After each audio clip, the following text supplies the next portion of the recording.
kasih Anda masih mendengarkan 102,8 Mesra FM. Mesranya musik dan informasi.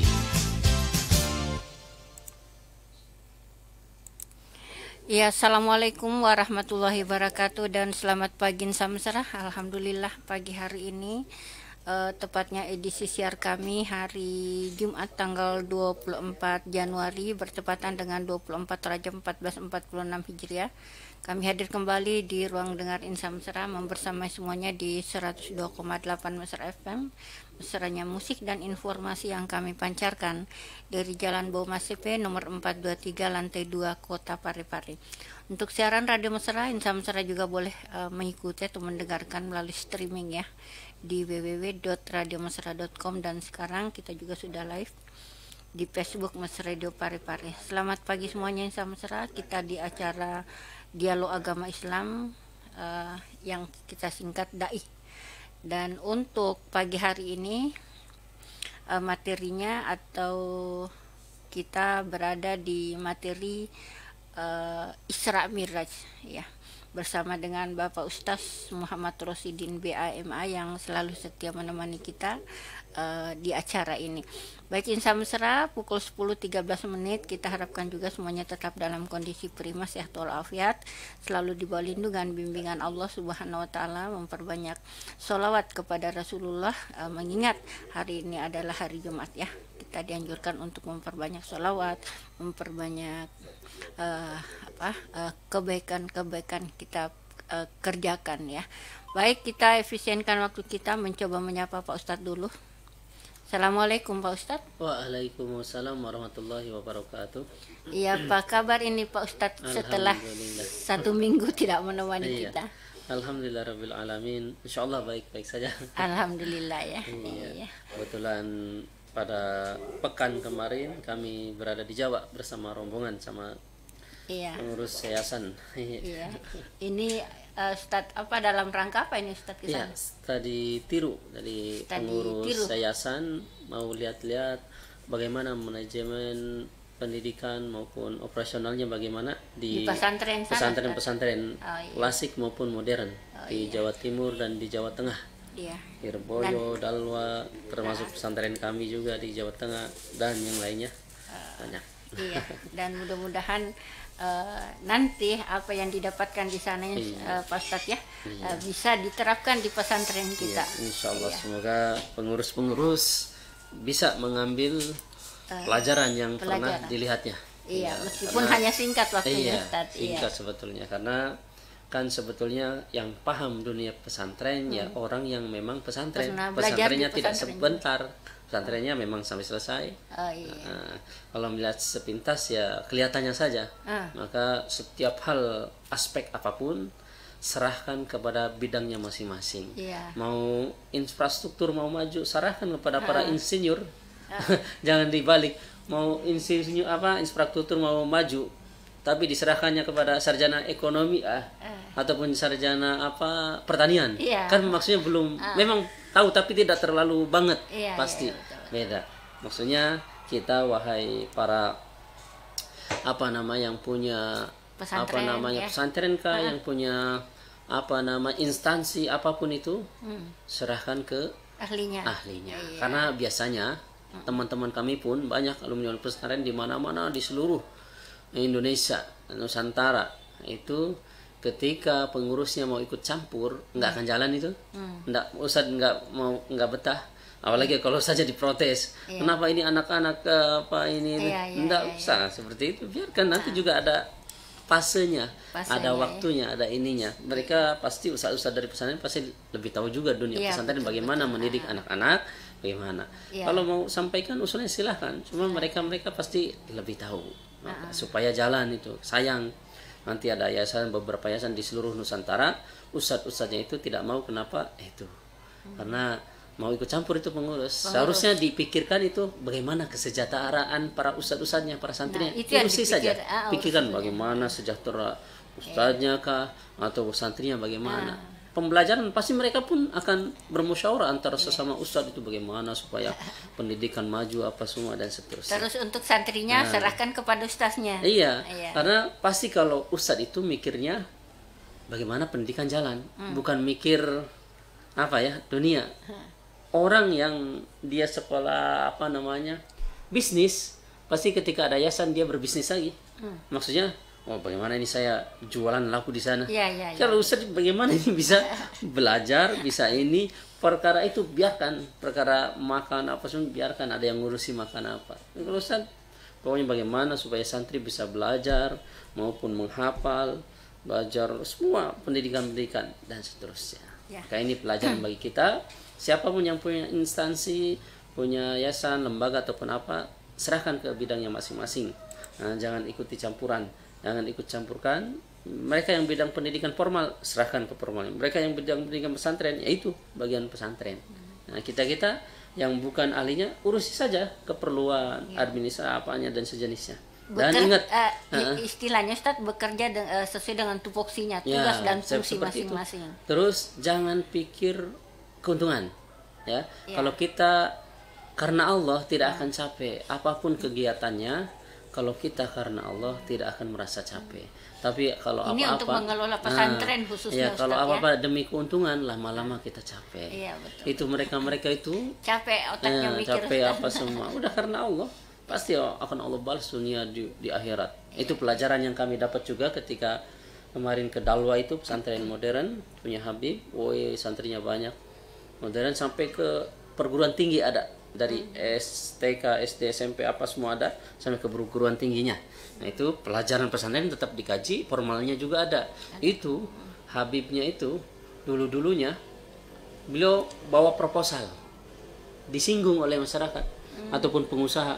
Habib, kenapa itu Anda pakai jubah, pakai baju muslim, nggak malu apa bawa proposal? Apa jawab Habib? Pak, maaf, tapi ini bukan untuk saya. Kalau untuk saya malu sekali.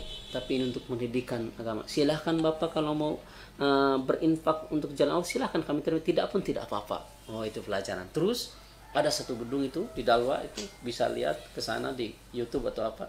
Gedung yang untuk stay-nya itu, Sekolah Tinggi Agama Islam itu, gedungnya berapa lantai itu, ada liftnya juga, 4,2 M. 4,2 M. Pengurus bermusyawarah, bermufakat apa namanya, rapat. Ini carikan ini anggarannya 4,2 M. Kalau sekarang sudah jadikan, sudah berjalan semua. Siapa yang siap berinfak maka bermusyawarah. Akhirnya dapatlah informasi satu orang pengusaha, nggak tahu kan pengusaha batubara atau apa, dia siap menghubungi pihak pesantren. Habib, saya siap sampai selesai. Maka Habib ini yang punya pesantren manggil, oke, kalau memang siap kita ketemu di hotel, karena ada hotel juga di sana. Ketemuan. Ya, Anda siap? Ya siap. Tapi saya mengajukan syarat. Nah ini beda kan? Seharusnya yang menyumbang itu yang mensyarati. Siapa ini, yang mengajukan syarat? Iya. Ini Habibnya ini yang punya pesantren yang mensyarati. Saya akan terima infak Anda karena Allah yang 4,2 M ini, yang sampai bangunannya selesai itu berapa tiga itu sampai selesai, saya akan terima dengan syarat setelah ini kita tidak jumpa lagi, maksudnya ketemu biasa saja. Kalau Anda mau silakan, kalau tidak apa-apa. Ketika kita ada acara apapun, udah pura-pura nggak kenal saja, ketemunya nanti aja di akhirat. Wah, pelajaran bagi kita. Betul kan itu kalau ikhlas? Oh ya, akhirnya pengusaha terus, iya saya siap. Nah setelah itu udah sampai selesai, udah tidak ada ketemu lagi, tidak ada apa. Ketika ada acara formal, acara apa, ketemu pura-pura aja biasa. Maksudnya pura-pura aja, enggak, biar nanti ketemu kamu melihat di akhirat saja balasannya dari Allah. Nah ini pelajaran bagi kita, para muslimin, para orang yang baik. Itu pelajaran bagi kita kalau mau betul-betul karena Allah. Udah seperti itu, bisa tidak? Kalau bisa nggak usah disebut. Bisa tidak? 4,2 M itu gedung sampai selesai. Tapi disyarati oleh yang punya pesantren, kalau kami akan terima dengan syarat setelah ini tidak ada perjumpaan lagi. Jumpanya nanti di akhirat saja. Masya Allah. Masya Allah. Iya Ustadz ya. Insya Allah tadi sudah saya sampaikan bahwa untuk pagi hari ini, karena kita di bulan Rajab, apalagi nanti tanggal 27 Ustadz itu peringatan Isra Miraj ya, Nabi besar Muhammad SAW. ada inisiatif dari Pak Ustadz untuk mengangkat materinya, yaitu tadi Isra Mi'raj ya. Iya. Tapi kalau misalkan Insan Mesra ada yang bertanya di luar materi juga enggak apa-apa, nanti kita coba terima ya. Oke, silahkan Ustadz untuk materi kita. Bismillahirrahmanirrahim. Assalamualaikum warahmatullahi wabarakatuh. Waalaikumsalam warahmatullahi wabarakatuh. Alhamdulillahirabbil alamin. Allahumma sholli ala sayyidina Muhammad wa ala ali sayyidina Muhammad. Salam mesra dimanapun berada, segala puji hanya bagi Allah Subhanahu wa taala. Salawat dan salamnya kita haturkan kepada yang mulia baginda Nabi Muhammad sallallahu alaihi wasallam. Allahumma sholli ala sayyidina. Salam mesra dimanapun berada, alhamdulillah kita jumpa lagi di Jumat ketiga di bulan Januari. Iya, betul. Bulan Rajab ya. Tepatnya tanggal 24 ya, kalau tidak salah tanggal 24 Januari 2025. Insyaallah pada kesempatan Jumat ini kita akan sedikit mudzakarah ataupun mengulang-ulang kembali tentang kisah daripada Isra Mi'raj, karena kita bertepatan di bulan Rajab, karena tanggal bertepatan dengan pas tanggal 27 Rajab itu kejadian Isra Mi'raj. Maka insyaallah kita akan membahas, namun sebelum kita mudzakarah, kita terlebih dahulu kirim doa kepada untuk diri kita masing-masing, untuk kawan kita, saudara kita, keluarga kita yang masih hidup, yang sudah tidak ada, untuk guru-guru kita ya, yang masih hidup ataupun yang sudah tidak ada, guru di dalam Nusantara maupun di luar negeri yang masih hidup maupun yang masih ada, terkhusus juga Andre Guruta, Anang Guruta, Andre Guruta, Ambudal ya, Andre Guruta, Babaja, semua para paku bumi Sulawesi Selatan, Andre Guruta, Anang Guru, kita doakan. Ala hadiniya wa ala niyatin kuliah sholih sya'ulillahil Fatihah. A'udzu billahi minasyaitonir rajim. Bismillahirrahmanirrahim. Alhamdulillahirabbil alamin arrahmanir rahim maliki yaumiddin. Iyyaka na'budu wa iyyaka nasta'in. Ihdinas siratal ladzina an'amta 'alaihim ghairil maghdubi 'alaihim waladdallin. Bismillahirrahmanirrahim. Dalam Al-Quran, Bapak Ibu, surat Al-Isra ayat pertama. Bismillahirrahmanirrahim. Subhanalladzi asra bi'abdihi lailam minal masjidil harami ilal masjidil aqsa alladzi barakna haulahu linuriyahu min ayatina. Innahu huwas samiul basir. Bapak Ibu yang dirahmati Allah Subhanahu wa taala, ini ayat yang berhubungan dengan kisah daripada Isra dan Mi'raj. Apa Isra? Yaitu Isra itu Bapak Ibu yaitu perjalanan di malam hari. Isra yakni asra ya, yusri isra'an dan seterusnya, sirayatan. Isra itu adalah perjalanan di malam hari. Kemudian Mi'raj itu menghadapnya Rasulullah kepada Allah Subhanahu wa taala.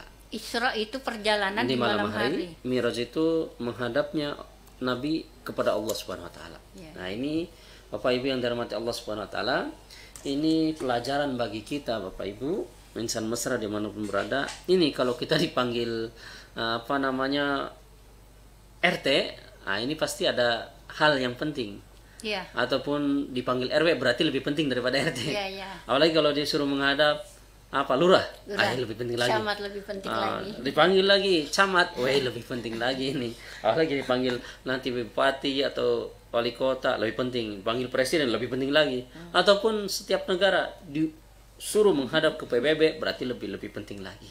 Nah, ini Bapak Ibu, insan mesra dimanapun berada, Rasulullah disuruh menghadap bukan kepada pimpinan dunia, pimpinan UNESCO, PBB apa semua, tapi disuruh menghadap kepada raja di raja, penguasa jagat raya alam semesta, penguasa alam dunia dan di akhirat, yaitu yang Allah Subhanahu wa taala. Nah, ini berarti sesuatu yang paling penting di atas yang penting. Kalau ibadah lain, insan mesra dimanapun berada, cukup Allah Subhanahu wa taala mewahyukan melalui malaikat Jibril, karena malaikat Jibril adalah tugasnya menurunkan wahyu ke semua para nabi. Nah, ini tugas ibadah haji, ibadah umroh, cukup Allah Subhanahu wa taala mewahyukan melalui malaikat Jibril, disampaikan kepada Nabi sampaikan kepada para sahabat menyampaikan kepada semua orang-orang setelahnya. Sedekah, ibadah yang lainnya, apapun itu, apa zikir, baca Quran, apapun itu ibadahnya, cukup Allah Subhanahu wa taala mewahyukan melalui malaikat Jibril, disampaikan kepada Nabi sallallahu alaihi wasallam, Nabi SAW menyampaikan kepada sahabat, sahabat menyampaikan kepada orang-orang seterusnya seperti itu. Nah, tapi satu saja ini, satu ibadah, satu perkara salat ini tidak bisa hanya disuruh menghadap, pokoknya Nabi SAW disuruh langsung menghadap kepada Allah Subhanahu wa taala. Ini pelajaran bagi kita, berarti ini sesuatu yang penting di atas yang paling penting. Nah, ini Bapak Ibu, kalau kita naik pesawat Bapak Ibu ataupun berperjalanan mobil, walaupun di dalam mobil pasti ketika selesai capek juga kan, walaupun kelihatannya segar tapi badan pakainya ada pegalnya, ada apanya. Walaupun kita naik pesawat Bapak Ibu dari Indonesia ke Mekah atau Madinah kurang lebih 10 jam, ataupun ke sini ke Pakistan, karena kami belajar dulu di sana Pakistan, itu kurang lebih 8 sampai 9 jam juga. Walaupun di atas pesawat makan 2 kali, snacknya 2 kali, ya ditawari kalau pramugaranya, are you Muslim, apakah kamu Muslim? Yes. Nah, ya Muslim. Kalau Muslim nanti makanannya beda, tidak dikasih daging, ikan dan yang lainnya. Nah, ini walaupun di atas ada snacknya berapa 2 kali, makannya 2 kali. Nah, itu kan kalau pesawat ke luar, lagi kan pesawat yang lebih besar daripada domestik. Nah, walaupun enak di atas, tapi pasti kalau sudah selesai tetap ada capeknya. Coba orang tanya yang biasa bolak-balik pakai pesawat pun, walaupun kelihatannya enak di atas ke sini ke Jakarta 2 jam, tetap aja ada capeknya, rasa capeknya. Pasti pengen istirahat. Nah, ini Bapak Ibu, Rasulullah perjalanannya lebih jauh daripada kita ini, menembus langit-langit. Langit pertama sama langit kedua saja jaraknya seperti halnya cincin di tengah-tengah padang pasir. Begitu pula langit kedua dengan ketiga diibaratkan jaraknya seperti halnya cincin di tengah-tengah padang pasir. Langit kedua dengan ketiga dan 4 sampai ke 7. Ini Rasul dari bumi, dari Masjidil Haram Mekah ke Masjidil Aqsa, sampai melewati langit-langit 7 terus sampai ke Sidratul Muntaha, ini bolak-balik sampai kembali lagi. Ini walaupun Rasulullah tidak bilang capek, ya pasti capek sebetulnya. Maksudnya pasti insya Allah dengan izin Allah tidak capek, tapi bagi kita seharusnya menghargai. Pasti insya Allah dengan izin Allah, rahmat Allah tidak ada rasa capek. Tapi bagi kita gambarannya, ya menghargailah. Menghargai perjuangan Nabi itu bolak-balik ke sana, ke Sidratul Muntaha. Apa menghargainya? Insan mesra, minimal jaga sholat itu 5 waktu. Nabi dipanggil ke sana. Kalau kita tidak jaga sholat berarti kita tidak menghargai ini. Kalau kita Bapak Ibu bertamu merasa kita mau tidak dihargai, pasti mau dihargai. Kita bergaul, kita bermasyarakat apa, pasti kita ada rasa pengen dihargai. Kalau tidak dihargai kan kadang saya tidak dihargai, kadang ada kan. Bagaimana rasanya? Ini Bapak Ibu, Nabi walaupun tidak bilang capek atau apa, seharusnya kita menghargai pengorbanan Nabi. Sudah dipanggil menghadap kepada Allah, minimal jaga sholat 5 waktu. Nah, itu bentuk menghargainya.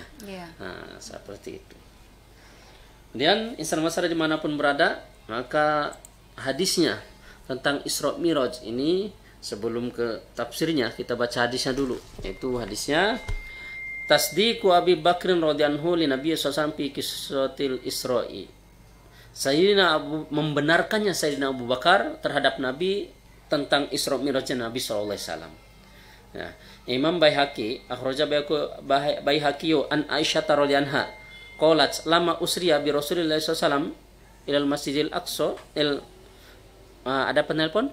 Ya, Ustaz. Ya, dilanjut aja, Ustaz. Imam Baihaqi mengutarakan hadis ini dari Sayyidatina Aisyah radhiyallahu anha. Beliau mengatakan, Sayyidatina Aisyah mengatakan, lama usriya bi Rasulillah sallallahu alaihi wasallam ilal Masjidil Aqsa, ketika Rasulullah SAW diisrokan dari Masjidil Haram ke Masjidil Aqsa, asbaha, sampai Isra Miraj ke atas ke Sidratul Muntaha sampai selesai, asbaha yuhadditsu an-nasa bidzalika. Maka pagi-pagi harinya orang-orang sudah menggunjing, sudah membicarakan, sudah banyak orang-orang mempertanyakan pagi-pagi harinya. Partadda an-nasu mimma kanu amanu bihi wa saddaquhu. Maka sebagian orang-orang ada yang murtad. Sebagian orang ada yang murtad, yang mana mereka padahal dulunya beriman, membenarkan Nabi, tapi karena kejadian Isra Miraj ini sebagian orang tidak percaya. Karena secara logika tidak mungkin itu. Di Masjidil Haram ke Masjidil Aqsa tidak mungkin. Maka orang-orang mereka yang tidak percaya, yang murtad ataupun orang musyrik, mereka mendatangi Sayyidina Abu Bakar. Wasa'u bidzalika ila Abi Bakrin. Maka mereka Abu Bakrin radhiyallahu anhu mendatangi Sayyidina Abu Bakar yang tidak percaya tersebut, yang tidak percaya, yang musyrik apa? Qalu, mereka menanyakan. Faqalu, mana tadi? Faqalu, mereka menanyakan kepada Sayyidina Abu Bakar, halaka fi sahibika yaz'umu anahu usriya bilaila bihi al-lailata ila Baitul Maqdisi. Apakah kamu punya sahabat? Maksudnya Nabi Muhammad. Apakah kamu punya sahabat? Yang mana sahabatmu itu? Dia ngaku mengklaim bahwasanya tadi malam dia melakukan perjalanan dari Masjidil Haram ke Masjidil Aqsa ke Baitul Maqdis, Miraj lagi ke Allah Subhanahu wa taala, kemudian kembali lagi dalam malam tersebut. Dalam semalam. Kamu mau punya sahabat seperti itu? Kamu punya sahabat seperti itu? Pakola, maka Sayyidina Abu Bakar menjawab, awakola dalika, apakah beliau, maksudnya Nabi, apakah beliau Nabi yang mengatakan seperti itu, yang melakukan perjalanan seperti itu Nabi? Maka bertanya lagi Sayyidina Abu Bakar kepada orang-orang yang tidak percaya, kepada orang musyrik. Qalu, mereka menjawab, "Na'am, ya, beliau yang mengatakan, beliau yang melakukan perjalanan tersebut, katanya seperti itu." Qala, maka Sayyidina Abu Bakar menjawab, la in kana qala dzalika laqad sadaqa. Kalau yang melakukannya itu Nabi sallallahu alaihi wasallam, saya pasti lebih percaya. Qalu, maka bertanya lagi nih orang-orang yang murtad, yang tidak percaya, orang musyrik bertanya lagi, "Putusaddiquhu annahu dhahaba lailata ila Baitul Maqdisi wa ja'a qabla ayusbiha?" Kamu membenarkan dia mengklaim, dia mengatakan bahwasanya dia pergi dari melakukan perjalanan di malam hari dari Masjidil Haram ke Masjidil Aqsa, ke Baitul Maqdis, ke Sidratul Muntaha, kemudian kembali lagi sebelum subuh. Kamu percaya? Maka Sayyidina Abu Bakar mengatakan, qala, Sayyidina Abu Bakar mengatakan, iya, saya percaya. Inni la usaddiquhu fi ma huwa ab'adu min dzalika. Saya percaya, lebih percaya, bahkan lebih percaya terhadap perjalanan yang lebih jauh daripada itu. Saya lebih percaya lagi kalau yang melakukannya Nabi. Usaddiquhu fi khabari samai fi ghadwatin aw rauhatin. Saya percaya, saya yakin, percaya kepada beliau Nabi SAW terhadap kabar dari langit, baik pagi, sore hari, malam, apapun dan sejenisnya. Palidhalika, oleh karena itu, kejadian seperti Sumia Abu Bakar As-Siddiq. Karena seperti itu Sayyidina Abu Bakar dijuluki As-Siddiq. As-Siddiq itu orang yang percaya. Nah, ini kenapa Sayyidina Abu Bakar dijuluki As-Siddiq itu? Karena pertama kali orang yang percaya terhadap kejadian Isra Mi'raj Nabi, Sayyidina Abu Bakar. Sayyidina Abu Bakar yang pertama kali melakukannya. Kata fit tafsir Ibnu Katsir, ini tertera di dalam kitab tafsir Ibnu Katsir, Bapak Ibu, tafsir Ibnu Katsir jilid 3, ya, halaman 21, halaman 21. Ini kitabnya tafsir Ibnu Katsir. Jadi kalau Al-Qur'an terjemah ya terjemah, kalau tafsir ya tafsir. Beda lagi. Kalau terjemah cuma terjemah saja dari depan. Tapi kalau tafsir ada tafsir Ibnu Katsir, Sobat Tafsir, Aisyah Tafsir, Murah Labid, seterusnya banyak sekali tafsir. Iya, Ustadz, ditahan dulu sebentar ya. Ini ada pertanyaan yang masuk. Sebelumnya saya ketemu dulu Ibu Hajarana Umar. Bismillah. Assalamualaikum Ustadz. Izin hadir menyimak, silahkan ya. Terima kasih Bu Hajarana. Kemudian ada Esti Kuswardani, maaf mau bertanya Ustadz, apa amalan yang bisa menghindarkan kita dari siksa kubur? Ya, terima kasih Ibu Hajarana Umar. Waalaikumsalam warahmatullahi wabarakatuh. Kemudian Ibu Esti Kuswardani, itu maaf mau tanya, apa amalan yang bisa menghindarkan kita dari siksa kubur? Ya Bapak Ibu, setiap amalan itu banyak ya, terutama di dalam hadis juga ada, ketika seorang meninggal itu maka kakinya ada Al-Quran, tangannya ada zikir, ininya ada sholat. Ya, itu tameng-tameng kita untuk daripada azab, tameng kita ketika dalam kubur. Apalagi surat Al-Waqi'ah, surat ini Al-Muluk Bapak Ibu, surat Al-Muluk ini juga termasuk daripada insya Allah kita dibebaskan daripada siksa kubur. Makanya itu kalau bisa kita sering-sering baca surat Al-Muluk. Mengamalkan Ustaz ya. Ya, amalkan. Nabi tidak pernah tidur sebelum membaca itu. Sajadah, alif lam mim sajadah, kemudian Yasin, Al-Waqi'ah, Al-Muluk. Nah, itu termasuk kami juga dulu sering mengamalkan itu, dibaca terus itu. Sajadah, Yasin, Al-Waqi'ah, Al-Muluk. Nah, ini sebelum tidur diamalkan. Insya Allah terbebas dari siksa kubur. Nah, cuma setiap amalan juga mempunyai faidah masing-masing. Pokoknya itu amalan apapun itu akan jadi tameng kita di dalam siksa kubur. Maka amalan kebaikan apapun Bu, lakukan saja. Mau zikir, mau baca Quran, mau bersedekah, apa semua Anda niatkan karena Allah, insya Allah nanti kita dikubur menjadi tameng kita. Baik, saya terima telepon yang masuk Ustaz. Ya, silakan Bapak Firman. Assalamualaikum warahmatullahi wabarakatuh.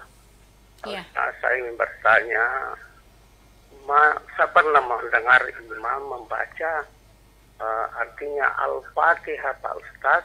Ada yang membacanya dengan Alhamdulillahirrabbilalamin. Ada juga yang membacanya dia bilang Alhamdulillahirrabbilalamin Ar-Rahmanir-Rahim, dan kemudian ihdinas siratal mustaqimah yang disambung juga begitu Pak Ustaz. Mana yang afdal? Yang kedua-keduanya itu Pak Ustaz. Dan kemudian yang kedua Pak Ustaz, apakah boleh imam membaca dua ayat yang berbeda dia bacaan terakhir Pak Ustaz? Biasanya dua ayat itu disambung, apakah seperti biasanya Qulhuwallahu, Qul a'udzu birabbil falaq, itu keduanya ayat yang berbeda yang apa bisa disambung? Kalau salat fardu Pak Ustaz. Assalamualaikum warahmatullahi wabarakatuh. Jadi ada berapa pertanyaan ya? Ada dua pertanyaannya Pak Ustaz. Pertama, Al-Fatihah. Bacanya itu Bismillahirrahmanirrahim, Alhamdulillahirabbil alamin, Ar-Rahmanir-Rahim. Kemudian Maliki Yaumiddin. Terus ada yang lain juga, dia mendengarkan, Bapak ini mendengarkan disambung Ustadz. Iya, jadi Bapak Ibu mau dipotong-potong boleh, disambung pun wasol boleh. Seperti Bismillahirrahmanirrahim, Alhamdulillahirabbil alamin, Ar-Rahmanir-Rahim, Maliki Yaumiddin, Iyyaka na'budu wa iyyaka nasta'in, ihdinas siratal mustaqim, siratal. Nah, jadi boleh, kenapa itu pakai ma siratal mustaqim, belakangnya enggak? Karena di wasol dilanjut. Kalau dilanjut yang baca berarti harokatnya, fathahnya. Kalau diberhenti ya harus diwakaf, berhenti. Siratal mustaqim. Jadi kalau lanjut berarti siratal mustaqim. Nah, gitu. Dibaca harakatnya baca. Jadi tadi Bismillahirrahmanirrahim kan berhenti, tapi kalau mau dilanjut Bismillahirrahmanirrahim, Alhamdulillah. Nah, itu seperti itu. Boleh. Jadi kalau misalkan mau dilanjut di wasol begitu Ustaz, harus dibaca harakatnya ya. Harakatnya baca. Kecuali kalau misalkan berhenti, tidak berhenti dimatikan. Iya, dimatikan. Iya. Kemudian pertanyaan yang kedua tadi. Kedua itu bisakah misalkan baca surat ya? Iya, surat. Beda ayat. Iya, Bapak Ibu boleh, Bapak Ibu. Kan yang wajib itu baca Al-Fatihah. Harus sesuai, maksudnya harus 7 ayat itu harus dibaca. Tidak ada yang hilang satu huruf pun, satu rakaat pun, harus selesai Al-Fatihah. Kalau surat itu kan sunnah, dan boleh kita umpama satu rakaat, di rakaat pertama kita baca ayat pertama, ayat Qul Huwallahu Ahad sama Qul A'udzu Birabbil Nas, boleh. Ataupun baca potongan ayat tapi berbeda-beda. Contohnya potongan ayat umpama Alif Lam Mim Dzalikal Kitabul La Raiba Fihi Hudal lil Muttaqin. Nah, selesai. Baru itu. Setelah itu Allahu la ilaha illa huwal hayyul qayyum. Kan beda ayat itu, beda. Beda bukan sambungannya sebetulnya. Cuma boleh saja. Itu boleh. Cuma afdalnya apa? Afdalnya sesuai urutannya, sesuai alur ceritanya, sesuai alur kisahnya. Itu. Karena berbeda itu sudah berbeda. Tapi kalau dibilang boleh ya boleh, tidak apa-apa. Apalagi bagi orang yang ketika imam lupa. Ketika lupa Bapak Ibu, jangan lama. Kalau lama berdiam tanpa ada gerakan, tanpa ada aktivitas malah membatalkan. Maka ketika kita lupa, umpama wattini wazzaitun, ada teman kami ketika KKN ataupun kuliah kerjanya ataupun keluar sana di Flores, teman kami lupa dia. Wattin diingatkan di belakang tetap saja lupa. Watin, kan namanya orang kan kadang lupa. Seharusnya kalau lupa ya udah, walaupun ganti surat tidak apa-apa. Umpama watin dilupa, ganti Qul Huwallahu Ahad Allahu Samad, udah, supaya kalau lama berdiam malah akan membatalkan, maka ganti surat saja. Ataupun langsung sujud boleh juga. Umpama kita baca watini wazaituni wa turusina wa hadzal badil amin laqad khalaqal insana fi ahsani taqwim. Lupa di situ. Diingatkan enggak ini. Ya udah, bisa segera sujud, ruku, ataupun diganti ayat yang lain boleh. Gitu. Walaupun berbeda ayat boleh. Gitu. Kalau dibilang afdol, afdolnya kalau kita ingat afdolnya ya sesuai alurnya, sesuai urutannya, ceritanya. Tapi Ustaz, kalau misalkan ini kan baca surahnya itu sunnah, kalau kita tidak baca surah nggak apa-apa ya? Tidak apa-apa. Nah, cuma afdolnya supaya dapat sunnah baca surah. Baca surah, iya. Biasanya kan ada begitu, misalkan tergesa-gesamu ini ada ini, makanya dia tidak baca surah, enggak apa-apa ya. Iya. Ada pertanyaan dari Samsul Rijal ini, Ustaz. Assalamualaikum.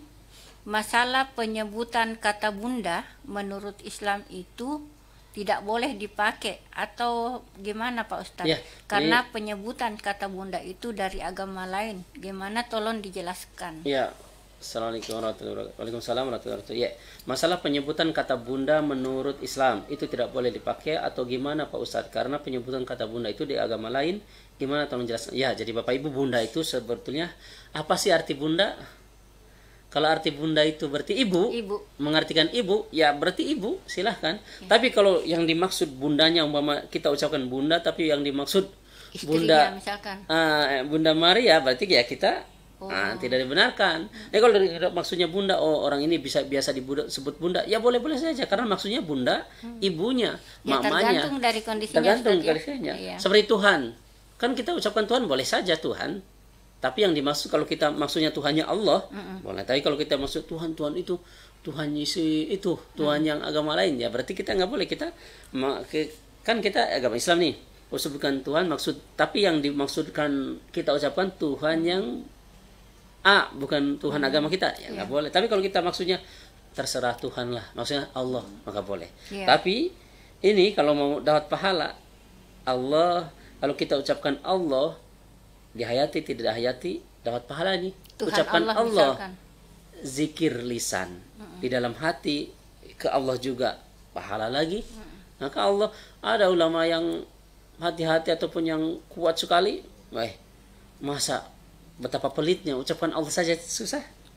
Allah itu kan berpahala, lisan berpahala, lidah berpahala.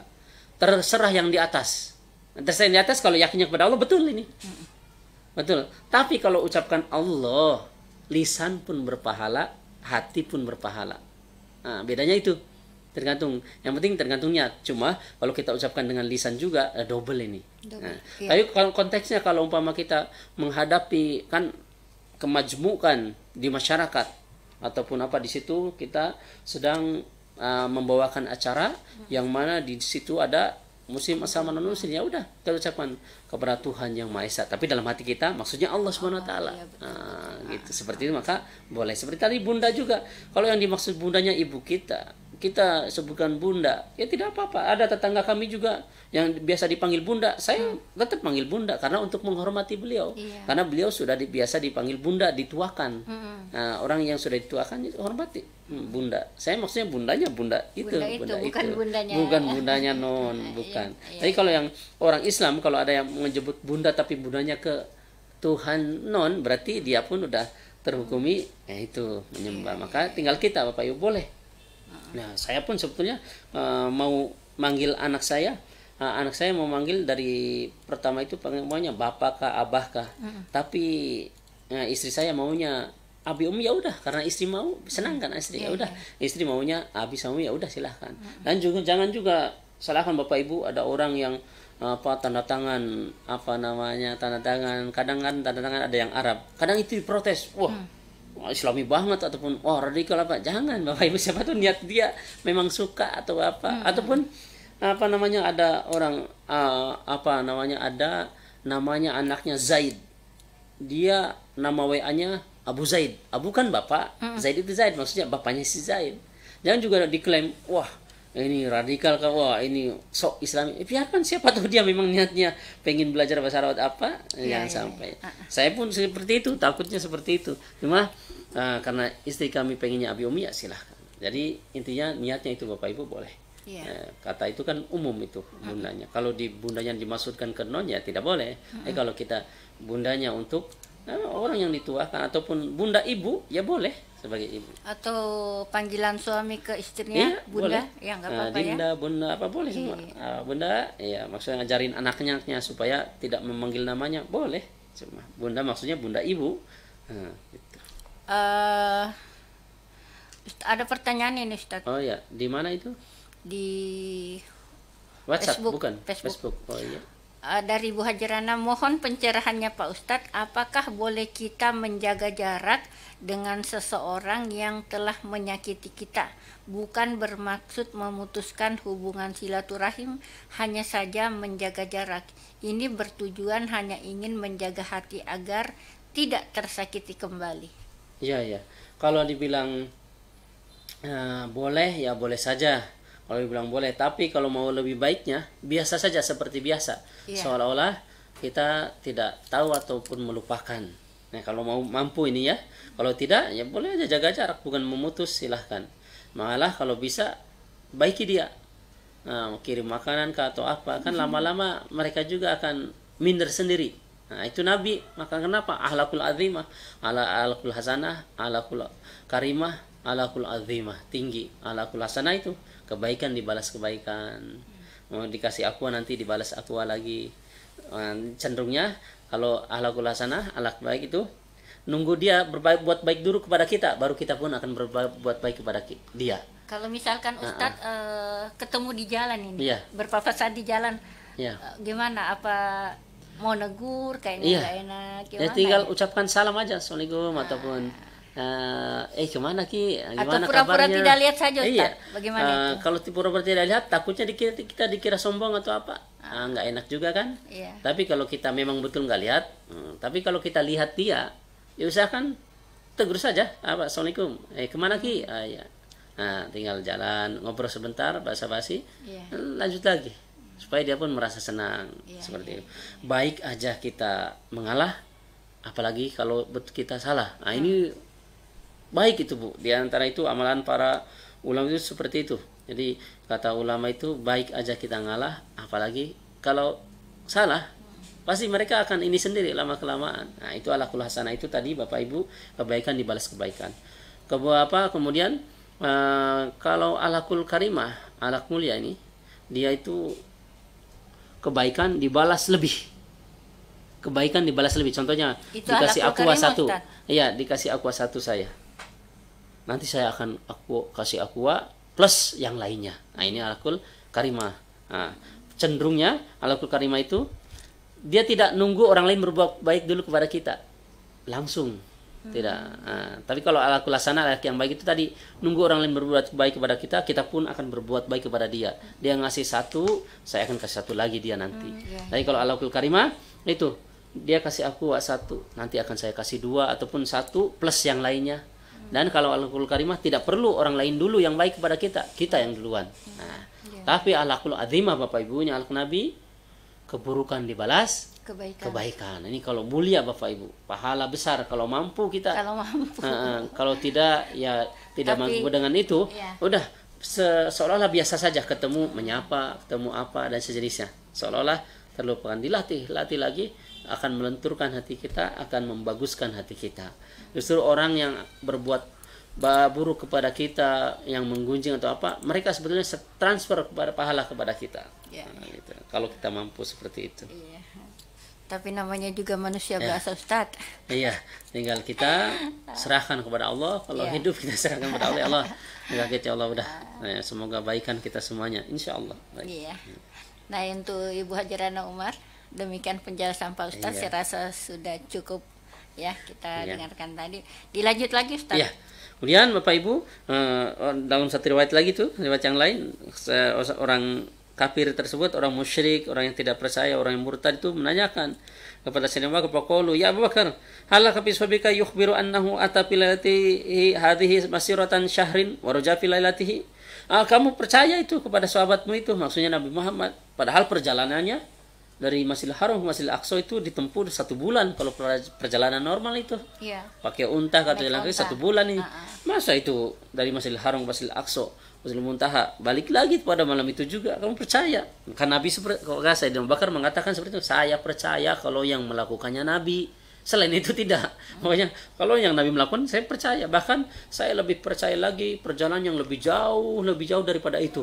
Saya percaya kepada Nabi itu terhadap kabar dari langit, siang, malam, sore dan sejenisnya itu Sayyidina Abu Bakar, sehingga dijuluki As-Siddiq karena orang yang pertama kali mempercayai kejadian Isra dan Mi'raj. Kemudian Bapak Ibu yang dirahmati Allah Subhanahu wa taala, perjalanan Nabi Isra Mi'raj dari Masjidil Haram ke Masjidil Aqsa. Kenapa ke Masjidil Aqsa dulu? Nah, ini di sini tafsirnya di dalam tafsir Al-Futuhatul Ilahiyah jilid 4 ya, ada 8 jilid ya. Futuhatul Ilahiyah itu adalah hasyiahnya tafsir Jalalain. Jadi tafsir Jalalain itu mentafsiri Al-Quran. Tafsir Jalalain ditafsiri lagi oleh hasyiah Sawi, ada hasyiah Al-Futuhatul Ilahiyah. Ini hasyiah tafsir hasyiah Futuhatul Ilahiyah. Itu hikmahnya apa? Wal hikmatu fi isra'ihi ila Baitul Maqdisi dunal uruji bihi min makata li'annahu masyarul khalaiki fayatahu bi qadami li yusahila ala ummati yaumal qiyamati wa fi barakati athari qadamihi. Nah, kenapa Nabi kok perjalanannya dari Mekah ke Masjidil Aqsa, tidak langsung aja dari Mekah Masjidil Haram ke Masjidil Muntaha? Ini apa? Karena yaitu karena Masjidil Aqsa itu adalah tempat, hikmahnya itu adalah tempat awal mula dibangkitkan seluruh makhluk setelah hari kiamat, itu di situ.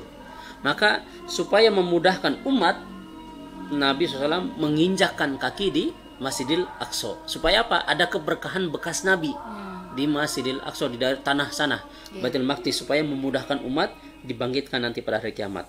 Awli annahu majma' arwahil anbiya, dan atau juga karena Baitul Maqdis itu, Masjidil Aqsa Palestina itu tempat berkumpulnya ruh-ruhnya para nabi di sana.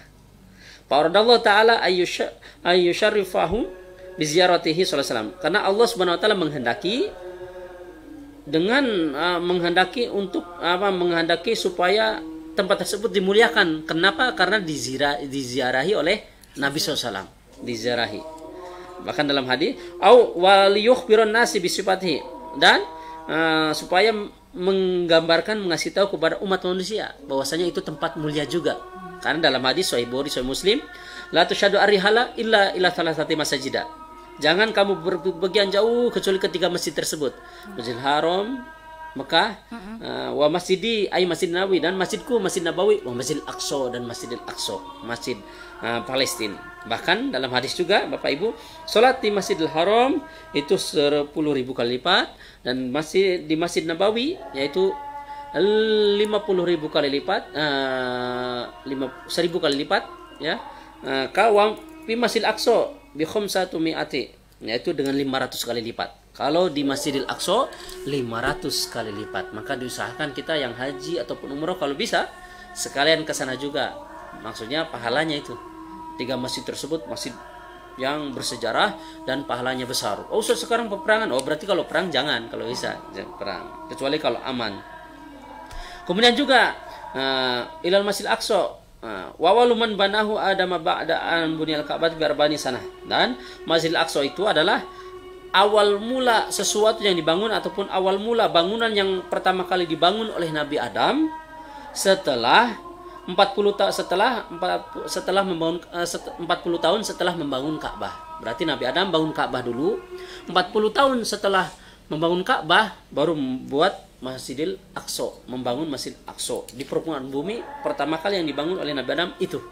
Ustaz, bukannya Ka'bah dibangun oleh Nabi Ibrahim? Nabi Ibrahim melanjutkan. Nabi-nabi setelahnya kan merawat, melanjutkan, merenovasi, menjaga. Pertama kali Nabi Adam. Kemudian membangun Ka'bah. 40 tahun setelah membangun Ka'bah, Nabi Adam alaihissalam membangun Masjidil Aqsa, Palestina, gitu. Kemudian Baitul Maqdis, rumah yang disucikan. Baitul Muqaddasi, rumah yang disucikan. Kenapa namanya Baitul Maqdis, Masjidil Aqsa? Min idopatil mausufi ila sifati, karena disandarkan kepada sifat masjid tersebut. Apa sifatnya? Aibatil Muqaddasi al-mutahhiri, yaitu rumah yang disucikan. Maksudnya apa? Disucikan an ibadati ghairillahi ta'ala, disucikan daripada ibadah selain menyembah kepada Allah Subhanahu wa taala. Ailam ya'bud fihi sunamun qattun, sama sekali di Baitul Maqdis, di Masjidil Aqsa, sama sekali belum ada orang yang menyembah berhala, patung dan sejenisnya sama sekali dari awal mula dibuat sampai sekarang pun. Makanya namanya Baitul Maqdis, rumah yang disucikan. Masjid Al-Aqsa dan Baitul Maqdis itu Ustaz sama. Masjid Al-Aqsa iya. Sama. Masjid Al-Aqsa, Baitul Maqdis itu. Baitul Maqdis, ya. Nama lainnya. Nah, itu nama lainnya, sebaliknya kalau di Mekah kan dulunya ada patung berhala menyembah selain Allah, tapi Baitul Maqdis ini Masjid Al-Aqsa maksudnya Baitul Maqdis dari pertama kali dibuat sampai sekarang pun belum ada orang yang menyembah patung berhala dan sejenisnya. Lam ya'bud fihi sunamun qatun, tidak ada yang menyembah selain Allah, berhala, patung dan sejenisnya sama sekali belum ada. Nah, itu seperti itu. Kemudian juga sama mubarukan li anhu mukun li anbiya'i wa mahbatul malaikati wal wahyi wal qiblatul anbiya'i qabla nabiyina sallallahu alaihi wasallam. Dan kenapa di situ kan di ayatnya barokna haulahu linuriyahu. Kenapa ini disebut barokna? Bumi yang diberkahkan, Masjidil Aqsa atau Baitul Maqdis Palestina itu bumi yang diberkahkan. Kenapa? Karena tempatnya para nabi terdahulu dan tempatnya diturunkan para malaikat, tempat diturunkannya wahyu di sana, dan kiblatnya para nabi sebelum Nabi Muhammad itu kiblatnya di sana semua. Nah, ini sehingga Palestina atau Baitul Maqdis ataupun Baitul Muqaddas ataupun Masjidil Aqsa tempat yang diberkahi. Seperti itu Bapak Ibu. Iya. Ustadz, kalau misalkan sebenarnya kisah perjalanan Rasulullah ini banyak ya Ustadz? Ya, maksudnya panjang. Panjang. Kalau bahas ini kan cuma sekilas saja. Kalau bahas ya itu panjang sekali. Ada tafsirnya, ada hadisnya. Maka ini kami bawa kitab tafsirnya. Cuma kan kalau pengajian atau apa kan nggak bisa lama-lama. Kecuali di pesantren itu, kalau di pesantren itu kan memang pas babnya ini ya dibahas terus sampai selesai. Kalau di pesantren kan memang pelajarannya dibahas itu. Seperti itu. Maka kita jangan henti-hentinya, dengarkan para penceramah, kemudian dengarkan kisahnya bagaimana, atau lihat di Google pun tidak apa-apa, tapi tanyakan juga kepada para ustadznya, betulkah ini di tafsirnya, betulkah ini di hadisnya, dan seterusnya. Ustadz, memperingati kan biasanya begitu ya, setiap tahun kita juga selalu sebagai umat Islam kita selalu memperingati hari Isra Mi'raj ini. Apakah ini tidak termasuk bid'ah Ustadz? Karena ini tidak pernah dilakukan barangkali. Iya. Jadi Bapak Ibu yang dirahmati Allah Subhanahu wa taala, kalau dikatakan bid'ah sebelum-sebelumnya tidak ada, ya memang tidak ada. Kalau dikatakan perlu, tidak perlu, karena ini sebagian syiar daripada agama supaya orang tahu sejarah. Kan di ayat apa itu kita diperintahkan untuk berilah, utarakanlah, berilah sampaikanlah hari-hari besar, sampaikanlah kejadian-kejadian. Cuma ayatnya lupa ya. Nah itu nanti coba kalau kami ingat di pekan depan kami akan sampaikan. Itu ada ayat yang kita diperintahkan untuk kabarkanlah ataupun syiarkanlah di momen-momentum hari-hari besar Islam. Nah itu kejadian-kejadian, termasuk kan ini kan kejadian ini Isra Mi'raj itu. Nah, maka kita perlu supaya orang tahu, supaya umat tahu. Sebetulnya orang tidak dikasih tahu pun kadang lupa, apalagi tidak dikasih tahu. Tidak diperingati pun orang lalai. Diperingati pun orang banyak yang lalai, apalagi tidak diperingati. Jadi jangan ada lagi yang beranggapan bahwa ini peringatan selalu kita laksanakan setiap tahun ini merupakan bid'ah karena tidak pernah dilakukan Jadi pada kalau zaman konteksnya bid'ah itu baru, ya memang baru kan konteksnya. Kalau bid'ah itu secara bahasa baru. Berarti sesuatu yang baru itu ya bid'ah semua. Cuma dalam syariat apa maksudnya? Maqobla laisa fi zamani Nabi SAW wala sahabah wala tabi'in wa laisa ittiba biddin, dan tidak ada di zaman Nabi, para sahabat, para nabi dan tabi'in, dan dia tidak berlandaskan syariat, maksudnya bertentangan dengan syariat, maka itu yang bid'ah yang tidak boleh gitu. Tapi kalau berlandaskan dengan syariat, ketika Isra Mi'raj apa yang dipelajari, apa yang dikaji di dalam Isra Mi'raj, isinya ceramah tentang kisah Isra Mi'raj, kemudian pelajaran tentang kisah Isra Mi'raj, tidak ada yang salah gitu. Maka dibolehkan. Masih ada satu Jumat lagi nih Ustaz di bulan Rajab ini, insya Allah tanggal 31 Ustaz ya. Tanggal 31 hari Jumat barangkali masih kita bisa bahas. Insya Allah kalau memang ini coba kita lihat kalau masih di bulan Rajab. Dan waktunya kita sudah habis Ustaz untuk hari ini.